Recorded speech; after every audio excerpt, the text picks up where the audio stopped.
Gracias por acompañarme en JNS Televisión desde nuestros estudios en Jerusalén. Soy Daniel Simán y como notaron, me estoy desviando de mi rutina habitual. No voy a hacer mi monólogo, pero quiero abordar las principales noticias que han estado en los titulares esta semana y hablar sobre ellas. Compartir mis ideas sobre lo que enfrentan los israelíes y también cómo la prensa extranjera ha estado cubriendo otras historias y cómo han estado manipulando las noticias y dándoles una impresión falsa de las cosas aquí en Israel. La semana pasada también, así que el principal tema en las noticias esta semana es la solicitud del primer ministro Netanyahu solicitando indulto al presidente de Israel, un proceso poco común aquí. No, normalmente no puedes pedir un indulto presidencial hasta ser acusado o declarado culpable. Sé que en Estados Unidos tienen este proceso donde vimos justo el año pasado, más o menos en esta época, que el presidente Biden indultó a toda una lista de personas para que no pudieran ser procesadas. También recordamos cuando el presidente Trump estuvo aquí, que hizo esta solicitud al presidente israelí, lo cual fue muy inusual en la política israelí. Es un tema muy delicado, es un asunto muy sensible aquí porque cualquiera que siga el juicio es muy claro que él fue víctima de lo que llaman guerra jurídica, que el primer ministro fue acusado indebidamente de una serie de cargos, que aquí en el juicio ahora mismo todo está saliendo a la luz, que no solo las acusaciones no tienen fundamento, desde el inicio todo el proceso fue ilegal. En Israel, a diferencia de Estados Unidos, donde un juez puede cancelar un juicio, el proceso debe cumplirse por completo. No soy experto legal, pero estos detalles los conozco, solo para que sepas. Aquí el proceso es distinto al de Estados Unidos o Gran Bretaña, solo para que lo sepas. Aquí, a pesar de todo, esto aún sucede para muchos israelíes. Les alegra este proceso, pero por eso están algo decepcionados con el primer ministro. Me refiero a quienes lo apoyan porque creían que él exponía al Estado profundo en Israel, o el hecho de que tienes a estos funcionarios del gobierno que están tratando de dictarle al gobierno debidamente electo en Israel sus propias opiniones y directrices políticas. Y cuando no hacen esto, o tomemos al primer ministro, por ejemplo, cuando no quieren que él sea primer ministro, harán todo lo posible para sacarlo del cargo. Y entonces, lo que le estaba pasando ahora es lo que él estaba exponiendo en el caso judicial. Todas las deficiencias y mentiras acumuladas por el sistema, es decir, fiscales, policía de Israel, etc. La siguiente fase en la que se supone que él debe completar su defensa esta semana y luego la defensa debe empezar a hacer preguntas a la fiscalía. Aquí, muchos israelíes finalmente los esperaban para plantear los problemas ante la policía de Israel, con los investigadores, con los fiscales, y señalar sus fallas y exponer todo lo que está sucediendo aquí. Así que, obviamente, muchos de ellos están decepcionados porque esto no va a suceder en la práctica. El primer ministro lo está pidiendo, es muy sencillo, se está invirtiendo mucho dinero en esto. Él no se le concedió asesoría legal ni defensa por parte del gobierno. Debe defenderse solo. Los fiscales no le permitieron hacerlo públicamente. Así fue. Se reunieron alrededor de 2 millones de shekels en dinero privado en una de estas colectas de dinero para el primer ministro. Para su caso no se le permitió tener acceso a eso. Insistieron en que usara su propio dinero, así que esto le está costando mucho. Pero también es inusual, el caso judicial ha sido que le han pedido estar en la corte de 3 a 4 días a la semana. Cualquier fiscal o abogado defensor en Israel te lo puede decir. Esto es inusual. Nunca antes había ocurrido en la historia legal de Israel que durara más de 1 o 2 días semanales. Además, los propios abogados defensores tienen otros casos que representan, así que su enfoque y todo su tiempo se dedica a esto. Sin mencionar el hecho de que esta no es una persona promedio o simple acusada. Este es el primer ministro de Israel. Y si hace 6 años, cuando comenzó el proceso legal, le hubieran preguntado, ¿puedes pasar por todo esto en la corte? Dijo que estar tanto en la corte y aún gobernar el país. Sí, pero hace 6 años no estábamos en medio de una guerra por la supervivencia, así que las cosas cambiaron durante el último año. Y luego, ¿ves por qué la corte exige que él esté ahí 3, 4 o hasta 5 días a la semana? Es porque una de las juezas, ella se va a jubilar en 2 años y quiere poder dar su decisión antes de eso porque sabe que esto será por lo que la recordarán. Por eso ella insiste, porque este caso judicial puede durar varios años y ella quiere concluirlo en 2 años para que su nombre quede en la decisión. Por estas cuestiones personales, esto está durando tanto y con tanta intensidad y le está quitando al primer ministro la capacidad de hacer su trabajo ahora. Más allá de eso, lo hace. A veces son considerados, pero tienen que presentarse ante los jueces si hay problemas. Que el primer ministro del Estado de Israel está en una guerra, que si él tiene algo que debe atender, ya sea con la comunidad internacional o con el presidente de los Estados Unidos o asuntos de seguridad, le permitirán no presentarse en la corte ese día. Así que lo que realmente estás haciendo aquí, especialmente si se trata de asuntos de seguridad, es que le estás dando un aviso anticipado a nuestros enemigos, que el primer ministro no estará en la corte mañana porque tiene que atender un asunto de seguridad. Así que, de alguna manera, les estás dando un aviso anticipado de las cosas. Y sabemos lo importante que es el secreto en todo esto, así que el nivel de absurdo en todo esto es asombroso. Aún así insisten en que él lo haga, así que tiene sentido. Y especialmente porque está bastante claro que las acusaciones no tienen fundamento, si así lo quieres llamar, tiene sentido para él. Si el presidente de Israel puede darle un indulto anticipado, lo hará.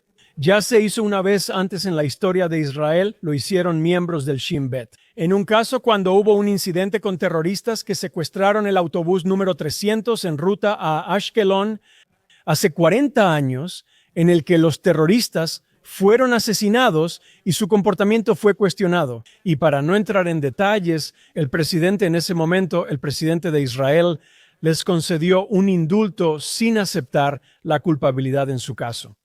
Esto creó una gran conmoción aquí en Israel. Obviamente los miembros de la derecha, como mencioné antes, estaban algo decepcionados, pero lo entienden. El primer ministro necesita tener su tiempo disponible para poder abordar los asuntos que Israel está enfrentando, pero en la izquierda ellos dicen que no, que quieren ponerle condiciones. Que él, 2 cosas, que acepte la culpa, aunque este no ha sido el caso ni la dirección del proceso judicial en sí, y que diga que ya no puede postularse para primer ministro. Bueno, todo esto se hizo, todo el proceso aquí, toda la guerra judicial que han estado usando fue para atraparlo a él y a cualquier ser humano normal. Y muchos miembros del gobierno israelí y altos líderes en Israel han renunciado cuando todo este proceso, porque lo han usado antes contra otros políticos, incluyendo el presidente Rivlin, incluyendo. Hay algunos otros a quienes se les aplicó este proceso para hacer que se retiraran y dejaran sus cargos. Querían hacer esto con el primer ministro. Él se enfrentó a ello, no se echó para atrás. Él lidera la lucha contra ellos y ahora quieren responder. Si no quieres, si no podemos obligarte a retirarte, entonces si quieres ser encontrado o recibir el perdón, tienes que renunciar ahora. Bueno, olvida lo que piensa el primer ministro sobre esto. Él tiene una gran mayoría de la población en Israel que no aceptará nada de eso. Y tienen que dejárnoslo a nosotros. Tenemos una elección, este patrón surgió, podría ser en 3 meses, pero hasta finales de noviembre de 2026 habrá elecciones en Israel. Y entonces la población aquí, el público puede determinar si quiere o no que Netanyahu sea primer ministro. No le corresponde a la oposición, que obviamente tiene interés en que él renuncie. No les corresponde a ellos presentar esa condición, especialmente porque eso nunca había pasado antes.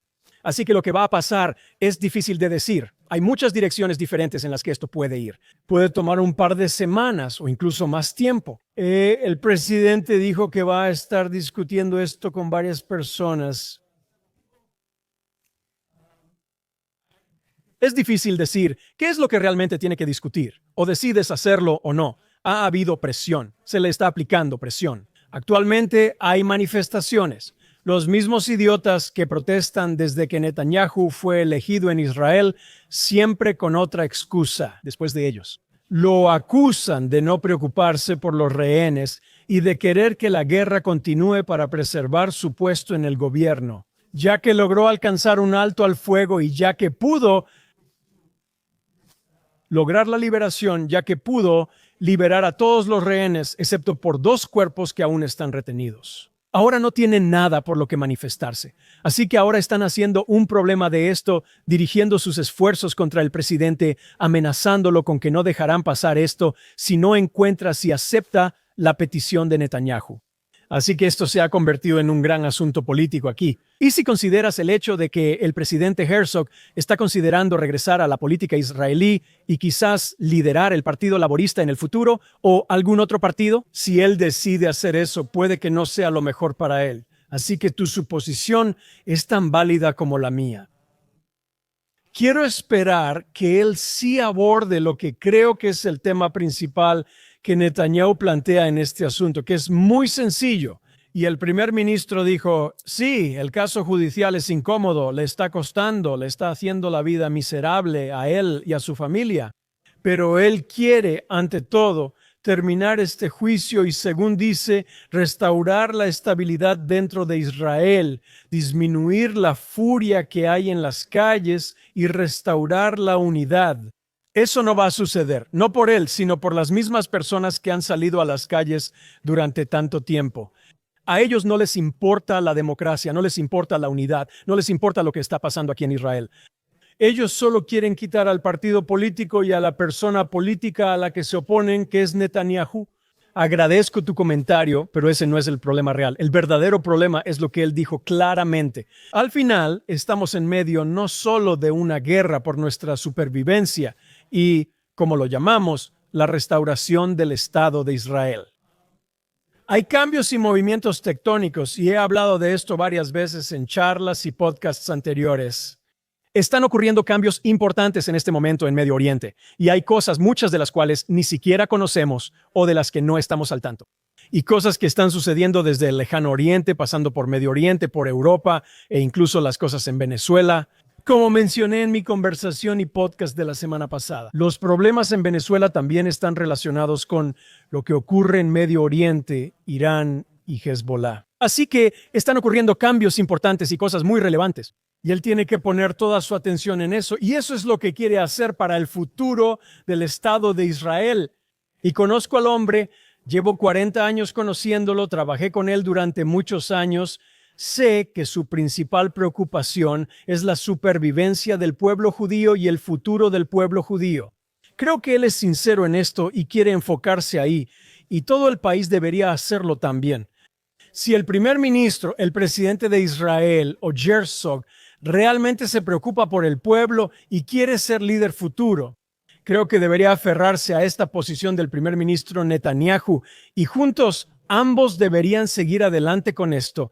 Permitan el indulto, pongan fin a esta farsa de juicio y dejen que los líderes de Israel se concentren primero en dos cosas: el futuro de Israel, la guerra que está ocurriendo aquí y las amenazas de seguridad para Israel. Y luego vayan a las elecciones en 6 meses, 9 meses o 10 meses a partir de ahora, cuando se supone que deben ocurrir. Pero entraremos en un proceso electoral probablemente hacia el verano.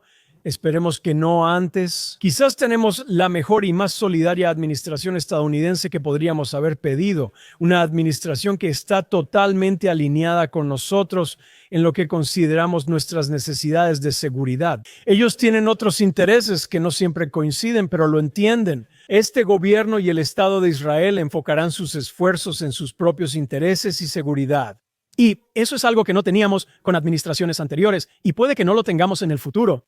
Así que tenemos con esta administración 3 años más y solo tenemos 1 año en el que este gobierno actual sigue en funciones en Israel. No sabemos qué ocurrirá tras las elecciones, por eso el primer ministro está muy concentrado en los próximos meses, al menos encaminarnos hacia este cambio en Medio Oriente, que será importante para el Estado de Israel y para la seguridad del pueblo israelí. Menciono los temas de seguridad. Es el otro asunto que estamos tratando esta semana.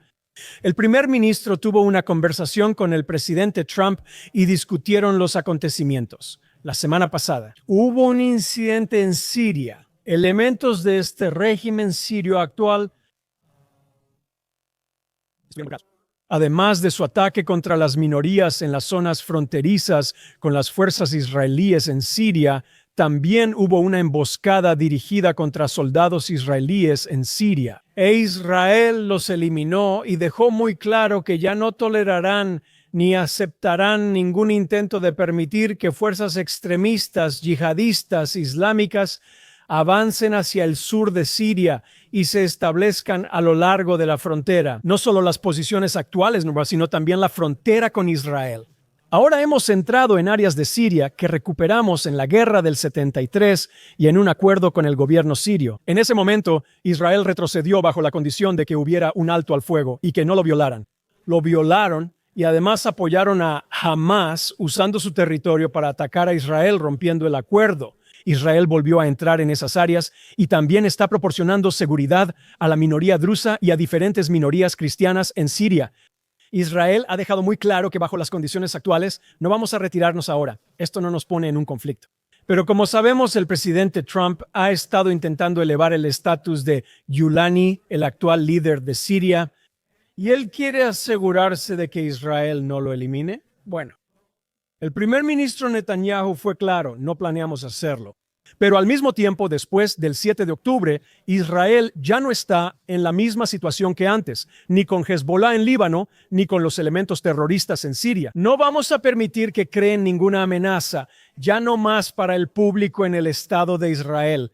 Ese fue uno de los incidentes, el otro ocurrió en Líbano. Hace varios meses llegamos a un alto el fuego en el que se suponía que el gobierno libanés debía desarmar a Hezbollah. Intentaron hacerlo, fue muy difícil para ellos hacerlo, aunque Hezbollah fue debilitado el año pasado por los esfuerzos del Estado de Israel. No solo eliminamos a los miembros de Hezbollah. Eso fue en septiembre del año pasado, pero también este mes, exactamente hace un año. Siria se desmoronó y el apoyo que los sirios le daban a Hezbollah, así como la ruta de armas que venía de Irán a través de Siria hacia Hezbollah, se cortó. Y por eso todavía están intentando hacerlo. Desafortunadamente estábamos descubriendo que Turquía podría estar muy involucrada en armar a Hezbollah y transferirles armas a través de Siria, pero dentro del propio Hezbollah. En Líbano, aunque debilitados, aún tienen fuerza política y se negaron a desarmarse, condición para el alto al fuego. Así que la semana pasada eliminamos al jefe de Estado Mayor de Hezbollah y ellos no respondieron porque no tenían la capacidad para hacerlo. Solo para recordarte, aquí, meses antes de la guerra del 7 de octubre, Hezbollah construyó una posición en la frontera con Israel, en la valla, a lo largo de la valla con Israel, en el norte de Israel. En ese momento Israel no los sacó, era una tienda con pocos soldados y ni siquiera la sacamos. Cuando los soldados no estaban ahí, la ocupaban de vez en cuando. Esas eran las circunstancias en ese momento, porque sabíamos que tenían varios, decenas de miles de misiles dirigidos hacia Israel, sin mencionar que si ellos lo usaban, Irán también lanzaría sus misiles. Hoy esa amenaza ya no existe, pero Hezbollah intenta restablecerla construyendo posiciones y restaurando armas y misiles. Lo mismo, por cierto, está pasando en Gaza con Hamás, con toda la ayuda que está llegando y todos estos camiones que están entrando y que no están siendo supervisados. Sabemos que muchas municiones están siendo llevadas a Hamás. Sabemos que tienen varias baterías de misiles que están listas para disparar contra el sur de Israel. No vamos a permitir que estas cosas sucedan. Y estos son los problemas que Israel está enfrentando con Siria, con Líbano y también con Irán. Y se ha hablado mucho aquí de que Israel tendrá que resolver estos asuntos. Los asuntos militares con estos tres elementos, básicamente Hamás, tienen que ser completamente desarmados. Pero la razón por la que no estamos avanzando en este momento en Gaza es porque estamos esperando recibir los dos últimos cuerpos. Sabemos que ellos saben dónde están, pero están jugando. Iban a devolverlos en 72 horas, pero no lo hicieron. Pero estamos esperando con la esperanza de que eso suceda. Y también existe la posibilidad de que lleguen tropas extranjeras. Pudo haber sido Indonesia, se habló de Turquía, Egipto. Israel se niega a permitir que turcos o egipcios estén ahí o formen parte de esta fuerza de paz que se supone debe entrar. Pero muchos países se niegan mientras Hamás siga armado. Así que en este caso probablemente terminará con Israel teniendo que hacer el trabajo sucio. Después de eso pueden entrar y empezar la restauración de la Franja de Gaza, como están hablando o como uno de los puntos del plan mencionaba hace unos meses. Así que probablemente este también será un tema que se planteará. Y ahora están hablando sobre el 26 de diciembre, al menos aquí en Israel, que Netanyahu estará de nuevo en Washington. No veo cómo el día después de Navidad vaya a ser así, pero ya veremos. Con respecto a Irán, también han estado restaurando sus capacidades y en este momento todavía tenemos la ventaja, así que podríamos ver un esfuerzo israelí. Otro elemento importante en todo esto es que este mes se ha completado la tecnología láser, la tecnología antimisiles, y para finales de este mes ya hay algunas de las baterías instaladas. Algunas de ellas se usaron en combate durante los 2 años de la guerra. Esta tecnología especial que Israel desarrolló con láseres, la capacidad de eliminar misiles balísticos intercontinentales, algo que se pensaba que era de viaje a las estrellas. Como dijo el presidente Reagan hace 40 años, ciencia ficción, Israel logró hacerlo. Y estos serán instalados y la defensa aérea de Israel estará completa para finales de diciembre hacia principios de enero, lo que nos da una defensa total, al menos contra la grave amenaza de misiles de Irán, lo que nos permitirá entonces completar lo que sea necesario con los iraníes el próximo mes. Así que estos son los principales temas con el Inter, si tomas en cuenta los países alrededor de Israel. Pero también hay una batalla que ha estado ocurriendo en las últimas semanas y que solo se ha vuelto cada vez más difícil, que es contra los elementos terroristas en Judea y Samaria y las áreas de la autoridad palestina. Para contextualizar, la autoridad palestina está en Judea y Samaria según los acuerdos de Oslo. Y ya te lo he dicho varias veces. Comencé a trabajar en nombre de Israel allá por los años 80, cuando terminé mi servicio militar. Trabajé en Estados Unidos y durante años en la diplomacia pública de Israel. Recuerdo que en ese entonces la presión sobre Israel era que si nosotros, y muchos de ustedes que tienen mi edad lo recordarán, que si Israel reconocía a la Organización para la Liberación de Palestina, que decían que era el único representante del pueblo palestino, si reconocemos a la Organización para la Liberación de Palestina, si cedemos territorio, habrá paz, podremos tenerla. Y ellos promovieron y elogiaron la solución de 2 estados para el conflicto aquí. Bueno, eso ya se hizo. Israel, en 1994, en los acuerdos de Oslo, reconoció a la Organización para la Liberación de Palestina. Ellos debían reconocer el derecho de Israel a tener un estado independiente, pero lo condicionaron a que también tuvieran su propio estado. Pero no será un estado judío en el territorio de Israel. Israel será un estado democrático, que no será reconocido como un estado judío.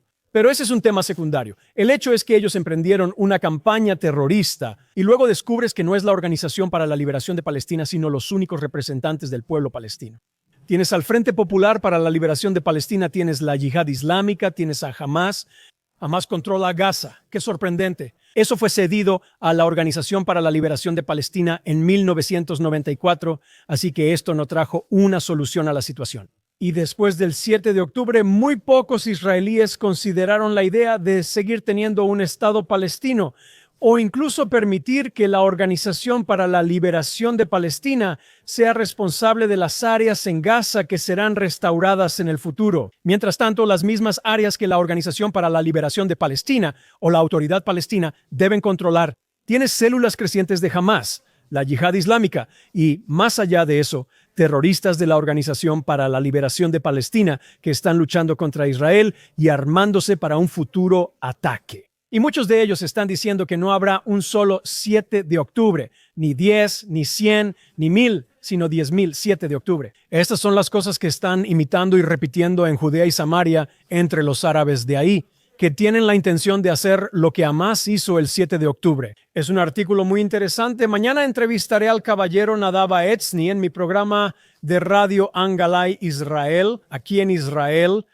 Y él habla sobre los socios, nuestros socios de paz, la Organización para la Liberación de Palestina, y menciona que esta semana en un incidente en Shem, nuestros soldados resultaron heridos por un miembro de la policía palestina.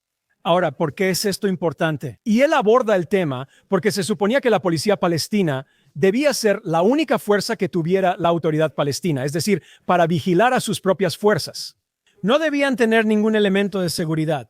Israel protege y defiende las fronteras, así que no requieren ejército. Y si firmamos un tratado de paz con ellos, reconociéndolos, cediéndoles territorio, porque ellos sí, ¿para qué necesitan fuerzas militares? Entonces, lo interesante que él plantea es que originalmente la policía palestina se suponía que serían 18,000 oficiales. Ahora hay más de 60,000. 60,000 policías, pero no los entrenan en tácticas policiales.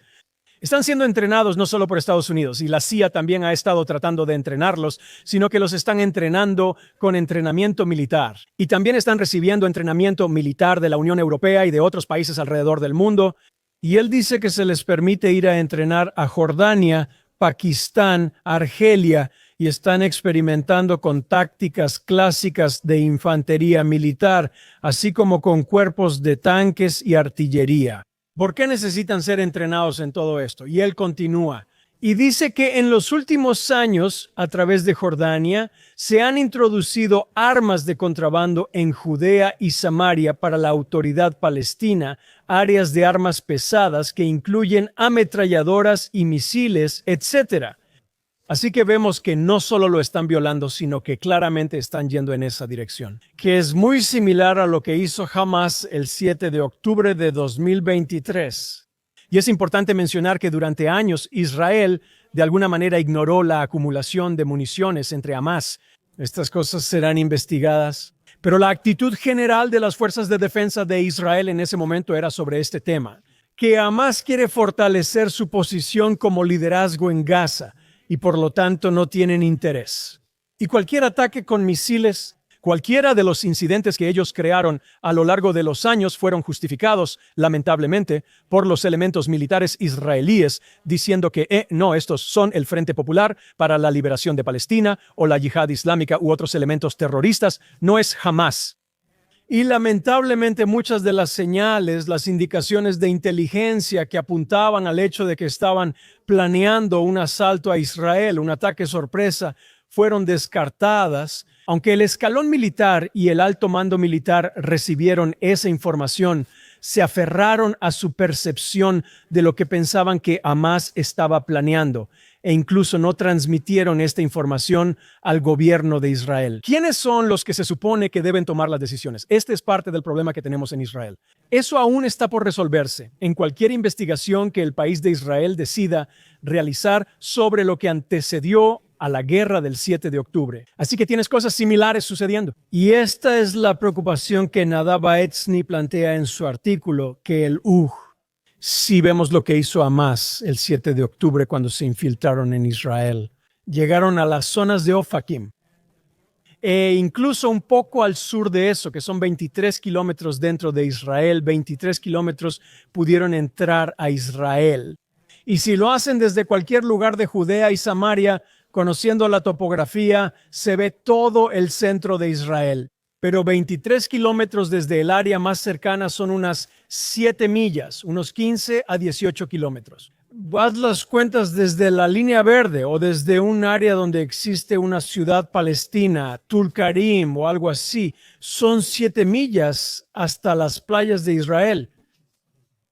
Así que podrían representar una amenaza seria, algo que ni siquiera Hamas logró hacer. Tenemos que estar conscientes de esto y abordarlo y asegurarnos de que estos elementos terroristas no sigan perpetrando sus intentos de atacar a Israel en Judea y Samaria. También quiero abordar algunos de los temas que vi en los medios extranjeros y la cobertura de lo que está ocurriendo aquí.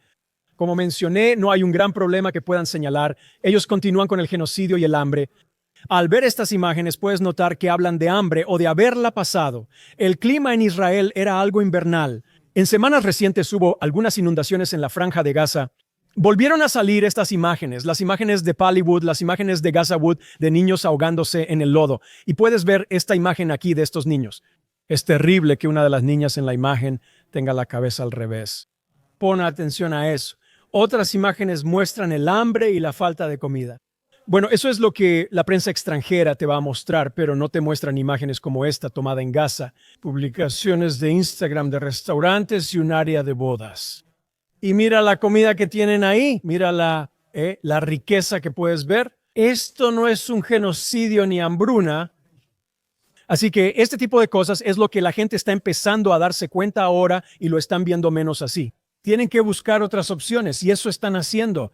Si regreso a los temas de seguridad en Judea y Samaria, está la cuestión de la presencia de judíos ahí y el hecho de que hay comunidades judías. Y el hecho de que la Organización para la Liberación de Palestina también ha estado violando el acuerdo de Oslo, al moverse a zonas que deben ser discutidas para una decisión futura sobre a quién pertenecerán estas áreas y han estado asentándose en esas zonas. Así que, obviamente, las comunidades judías y los colonos judíos han asumido la responsabilidad de asegurarse de que no puedan invadir áreas que se supone que son y que se sabe que pertenecen a los propios judíos. Así que este tipo de cosas se están abordando como violencia de colonos. Cada vez que hay un incidente, nadie menciona lo que pasó antes ni da el panorama completo. Siempre son muy rápidos para señalar con el dedo y dirigir la atención hacia la respuesta de los israelíes. Así que si te lanzan piedras, y créeme, si alguna vez te han lanzado una piedra, sabes que puede matarte. Hemos tenido varias personas que han muerto por estas cosas en el pasado, pero también han ocurrido tiroteos, ataques desde autos en movimiento. Estas cosas no se reportan en los medios o solo se mencionan brevemente. Pero cuando los israelíes intentan defenderse, eso de inmediato llega a los titulares y por medios que reflejan las posturas de sus propios países, que lo han estado diciendo desde hace mucho tiempo. Ya lo mencioné en un podcast anterior, la conferencia de Nueva York de septiembre. Todos estaban hablando sobre la creación de un Estado palestino y todos estaban trabajando en esto, que deberían tenerlo, que Judea y Samaria deberían ser reconocidas como parte del área palestina. Una vez que se logró el proceso de paz o el acuerdo de paz y el fin de la guerra, nadie está hablando de eso en este momento, porque entienden que la Organización para la Liberación de Palestina no puede tener control total de estas áreas. No son diferentes a los Hamases. Así que lo que están haciendo es repetir. Estos medios de comunicación están repitiendo las posturas de su gobierno y tratando de deslegitimar. Primero que nada, el derecho judío no solo a la autodefensa, sino también a la autodeterminación. Afirmar que estas áreas están ocupadas ilegalmente según el derecho internacional es solo una declaración sin respaldo legal. Quiero analizar lo de los extranjeros que vienen aquí y normalmente son activistas y agentes provocadores que vienen aquí para crear tensiones entre los judíos y los árabes. En la mayoría de Judea y Samaria, judíos y árabes viven libremente. Si estás aquí en Jerusalén, puedes verlo. Los habitantes de Jerusalén Este trabajan y viven, y en todas las zonas judías, ningún judío puede estar en sus zonas. Hablando de apartheid, pero veamos esto de The Guardian. El titular es: colonos israelíes atacan y roban a voluntarios italianos y canadienses en lo que ellos llaman Cisjordania.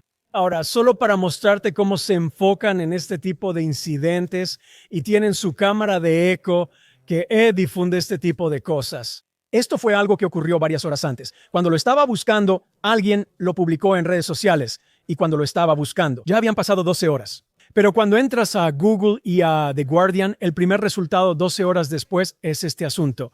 Así que ponen el enfoque en los eventos con Israel o en eventos negativos sobre Israel para crear una especie de difusión, esta conversación negativa sobre Israel. Pero lo más interesante es que cuando entras al artículo en sí, puedes ver que hay 3 italianos y un canadiense fueron atacados el domingo por la mañana mientras eran voluntarios para proteger a la población palestina. Observa cómo estas palabras clave distorsionan el significado. Son activistas políticos, van ahí para provocar a los israelíes y animan a los árabes a atacar a los israelíes, pero supuestamente están ahí para protegerlos. Pero eso es algo bastante interesante. Cuando hablan del incidente en sí, dicen que nos gritaron insultos. No en inglés, no en italiano, ni siquiera en hebreo. Nos gritaron insultos en árabe y nos dijeron que no teníamos derecho a estar ahí. ¿Por qué les gritaban en árabe si estaban atacando a estos provocadores occidentales? Entonces, no es la primera vez que tienes este tipo de incidentes en Gaza. Hace años, estas personas que vienen y supuestamente ayudan a los árabes ahí, y los árabes terminan matándolos, pero aquí tienes lo mismo. Si matan a uno de ellos, de todas formas, le van a echar la culpa a Israel. Entonces, ¿quieres pensar que crees que ellos son incapaces de hacer eso? Mira cómo trataron a los trabajadores extranjeros que vivían cerca de Gaza. No les importó quiénes eran. Si les servían, los mataban. Así que solo hablando de esto, de este incidente en sí, ahora pasan a las cifras de la Organización de las Naciones Unidas. Las cifras de la Organización de las Naciones Unidas provienen de organizaciones dirigidas por árabes que viven en Judea y Samaria, igual que en la Franja de Gaza. No puedes tener a alguien fuera del liderazgo de la Organización para la Liberación de Palestina o Hamás en esas áreas. Nadie puede ser miembro de organizaciones internacionales, ni siquiera de los medios de comunicación. Así que ellos les proporcionan eso. 1,000 palestinos, incluyendo a 233 niños, fueron asesinados por Israel solo en el último año. Así que están inventando estos números que nunca se pueden verificar. Eso, si intentas investigarlo. Y mencioné esto de nuevo. ¿Por qué lo digo tan simplemente? ¿Cuántas veces? No en el último año, no en los últimos 10 años, no en los últimos 30 años, ahora 50 años. Cada vez que lanzan acusaciones en Israel y luego cuando se investiga y se verifica, resulta que les mintieron y luego hacen sus correcciones. Y yo hice esto de nuevo. En un podcast anterior hablé sobre detalles de este tema, sobre este tema en particular, donde los medios se corrigen a sí mismos. Pero una semana después repiten lo mismo, aún sabiendo que esas personas ya les mintieron. Y luego citan a un activista palestino y el nombre de este activista es Tamimi. ¿Recuerdas ese nombre? ¿Recuerdas a esa mujer que agredió a un soldado hace unos años y luego fue detenida porque es rubia? Y luego Occidente, los activistas proárabes, la aclamaban como si fuera una especie de activista política. Esa es una familia conocida por ser una familia terrorista.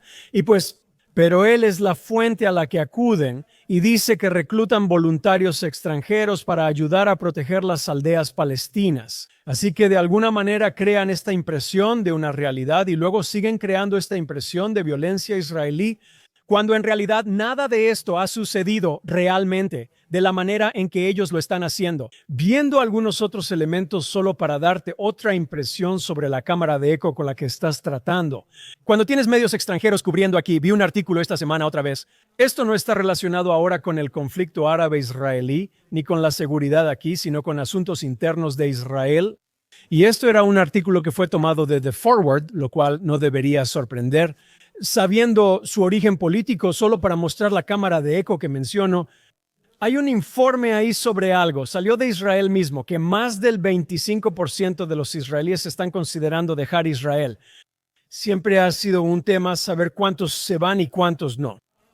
Están entrando en este tema en sí, pero el ángulo desde el que lo abordan es muy político. Solo mira el subtítulo. Es que Israel fue fundado sobre principios que sus líderes ya no honran. ¿Por qué lo menciono? Porque al discutir, algunos dicen, yo tampoco lo soy. Soy judío, pero no sionista. Y yo apoyo a Israel, pero no apoyo a este gobierno. Es como si dijeras que no me culpes porque no soy como ellos. Y eso solo me recuerda a un chiste que vi en las redes sociales esta semana. Y dice, un sionista y un antisionista entran a un bar. Y el cantinero les dice, aquí no servimos a judíos, solo para que entiendan el punto. De la misma manera que en los campos de concentración y en los campos de exterminio, a nadie le importaba si eras de derecha, de izquierda, askenazí, sefardí, judío de izquierda, judío reformista. Para ellos, solo éramos judíos despreciables. Aún hay quienes lo creen entre nosotros. Tienen que demostrar que no son como esos judíos malos, como si existieran judíos malos en ese sentido. Toman su información del Instituto de Democracia de Israel, una organización también financiada por la izquierda, y también están entrevistando a Gilad Karib, quien es miembro del partido de izquierda en Israel, en la Knesset de Israel. Todos hablan de cómo los israelíes intentan mostrar el tema, pero no abordan el problema. ¿Por qué los israelíes realmente se están yendo? Pero intentan convertirlo en un tema político, que los israelíes se están yendo. Entonces, ¿qué hace el gobierno aquí? Y siguen diciendo que sí, la guerra sigue ocurriendo. Es que los civiles fueron atacados aquí. Nuestras ciudades fueron atacadas por Irán, por Hezbollah y por misiles de Hamás. Hubo muchos civiles que fueron asesinados. Eso genera preguntas, ya sabes, quieres traer a tu... Son preocupaciones legítimas que tiene la gente. Pero a lo que se refieren aquí es que en los últimos años los líderes de Israel no han fomentado la inversión en la conexión con el Estado de Israel. ¿Y por qué dicen eso? Que están violando lo que Ben-Gurión quería ahora. Ben-Gurión, te recuerdo, fue hace 70 años, hoy hay un Israel completamente nuevo. Hay una conexión más fuerte, no con las semillas socialistas que iniciaron este país, sino con lo que nos trajo de vuelta a este país. nuestra identidad judía. Y eso es lo que los israelíes están apoyando hoy, y eso es lo que los israelíes, hay este despertar de los israelíes hacia eso. No es un gobierno imponiendo eso, no es un gobierno de derecha en Israel el que está haciendo la vida miserable. Solo los kibbutzim se manifiestan en Israel, están en todo el país, pero son menos del 2% de la población. Y la población de Tel Aviv que no acepta la legitimidad de este gobierno porque están políticamente en contra de ellos. Así que en vez de convertirlo en un debate político, lo convierten en un asunto de vida o muerte, que estamos cambiando el carácter del Estado de Israel. Y entonces van y citan estas estadísticas dadas por el Instituto de Estudios de Seguridad Nacional, que dicen que el 72% de los israelíes estaban insatisfechos con la forma en que el gobierno manejó la guerra. Y mostrando que supuestamente, y porque antes de eso, en la oración, antes de eso, y estoy citando el documento, dice, en un país dirigido por un gobierno de derecha extremista y hambriento de poder, combinas esto solo para mostrar cómo manipulan los detalles. Esto es una cosa, y esto no es un hecho, esto es algo que ellos dicen y solo te lo recuerdo. Dijeron durante meses que Netanyahu iba a continuar la guerra porque quiere que la guerra siga para mantenerse en el poder. Y segundo, que no le importan los rehenes, que no va a liberar a los rehenes. Y cuando hizo todo eso y logró el acuerdo para acabar la guerra, ¿qué dirán entonces? Tienen que buscar otras cosas, así que intentan crear la impresión de que el público no estaba contento. El público antes de septiembre, antes de que la guerra terminara, no estaba contento porque sentían que el gobierno no estaba persiguiendo las dos partes más importantes de esta guerra. Una, la liberación de los rehenes, que se logró. Y dos, la aniquilación de Hamás, no solo el desarme, sino deshacerse de Hamás. Totalmente. Eso es lo que no tenía contentos a los israelíes. No tenía nada que ver con la posición política del gobierno. Si acaso estaban apoyando la insistencia de Netanyahu en dos cosas: entrar y presionar a Hamás y no ceder ante sus intentos de extorsionarnos. Lo cual resultó ser lo correcto, porque solo después de que entramos en Gaza finalmente hicieron las concesiones y liberaron a todos los prisioneros vivos.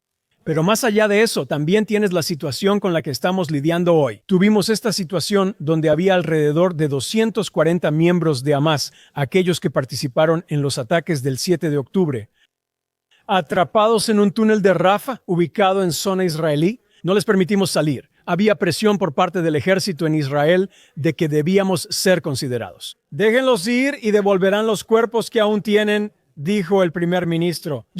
Bajo ninguna condición. Y si hicieran una encuesta con los israelíes, ese 72% que mencionaron aquí son los mismos que no querían que liberaran a esos hamasistas en los túneles. ¿Y qué pasó? No los liberamos, ahora están ahí. Algunos atacaron, soldados israelíes murieron, otros se rindieron y la mayoría quedó atrapada. Finalmente atacamos el túnel. Probablemente todos estén muertos ahora mismo. Y wow, el mundo no se vino abajo por eso. Al contrario, envió un mensaje muy claro a Hamás. Así que distorsionar estos detalles para intentar dejar a otras personas o lectores con la impresión de que su posición política aquí es la que comparten los israelíes. Eso no solo es una tergiversación, es una total mentira. El diablo omite y manipula los detalles para hacer que su opinión prevalezca. Y regresando a otro punto que encontré en el prólogo, y esto no es el prólogo en sí. Mientras leía el artículo sobre lo que ocurre en Israel y retomando el tema de israelíes que desean irse, ha aumentado el número de personas que quieren dejar Israel. Al revisar los detalles, notas que muchos eran judíos que vinieron aquí o personas, no todos judíos, que llegaron desde Ucrania y Rusia. En los últimos años de la guerra, recibieron beneficios de Israel para quedarse aquí, cuando terminaron los beneficios. Tras 2 años, decidieron irse. No negamos que haya israelíes yéndose, pero esto es algo que siempre hemos enfrentado. Me fui de Israel 6 años, viví y estudié en Nueva York y trabajé como empleado local en el consulado, no como diplomático. Regresé como muchos otros israelíes, así que no es algo inusual. No es para mostrar que es por este o aquel gobierno, pero cuando ves la tabla, te la estoy mostrando aquí. La revisión de población mundial del año pasado mostró que Israel está en el puesto número 5 entre los países donde la población es más feliz. Y este es Israel en una guerra de 2 años en la que los civiles han sido atacados y aún así Israel sigue siendo una de las poblaciones más felices del mundo. Así que de alguna manera no encaja con lo que estos lo que el prólogo intentaba presentar como un caso de que Israel se está desmoronando por este gobierno. Y de hecho, la felicidad de la gente no se debe al gobierno. Es solo que nuestra vida aquí, el significado que encontramos en nuestras vidas aquí, el elemento familiar.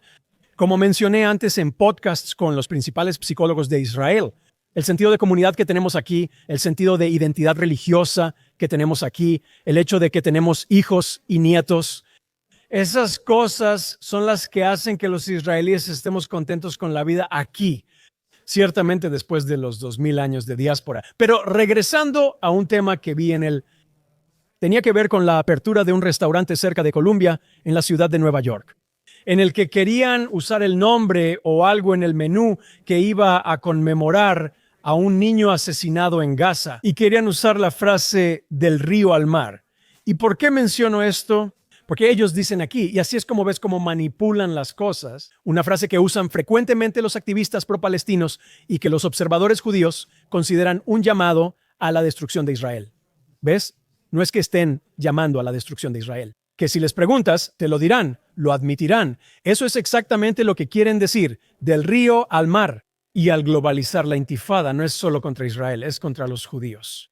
No lo afirma un organismo de control, sino los propios árabes. Pero intentan condicionar esto para presentarlos de una manera agradable, como si realmente no quisieran decir esas cosas. Sí, lo dicen en serio y después del 7 de octubre les creemos y confiamos en ellos. Pero volviendo al menú en sí, ellos están hablando de un incidente en el que una niña palestina de 6 años fue asesinada en Gaza y acusan a Israel de ello, pero luego agregan, el ejército israelí negó la responsabilidad por su muerte, pero una investigación del Washington Post encontró que vehículos blindados militares israelíes estaban presentes en la zona.